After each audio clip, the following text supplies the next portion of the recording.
बिस्मिल्लाहिर्रहमानिर्रहीम। अस्सलाम वालेकुम वरहमतुल्लाहि वबरकातुहू।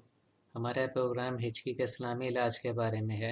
अगर किसी को हिचकियाँ आ रही हों तो वो उन्हें रोकने के लिए जहाँ बताया गया इस्लामी अमल करेगा तो इंशाल्लाह हिचकियाँ आना रुक जाएंगी। जब मरीज़ को हिचकी आए तो वो एक दफ़ा सूरह फातिहा पढ़े और इसके बाद आधा गिलास पानी का पी ले। इंशाल्लाह उससे मज़ीद हिचकियाँ नहीं आएंगी। अगर मरीज़ बैठा हुआ था या लेटा हुआ था और उस वक्त उसे हिचकियाँ आना शुरू हुई थी तो भी वो सूरह फातिहा पढ़े और आधा गिलास पानी का पी ले, लेकिन ख्याल इस बात का रखे कि पानी पीने के बाद वो खड़ा हो जाए। 2-3 मिनट के लिए वॉक करे, पैदल चले। अगर कोई खड़ा था और इस दौरान उसे हिचकियाँ आना शुरू हो गईं तो पहले वो बैठे, इसके बाद सूरह फातिहा एक दफ़ा पढ़े, फिर आधा गिलास पानी का पिए, इसके बाद खड़ा होकर 1-2 मिनट के लिए चलता रहे तो इंशाल्लाह उसे मज़ीद हिचकियाँ नहीं आएंगी। अगर आपने अभी तक हमारे चैनल को सब्सक्राइब नहीं किया तो प्लीज़ सब्सक्राइब करें।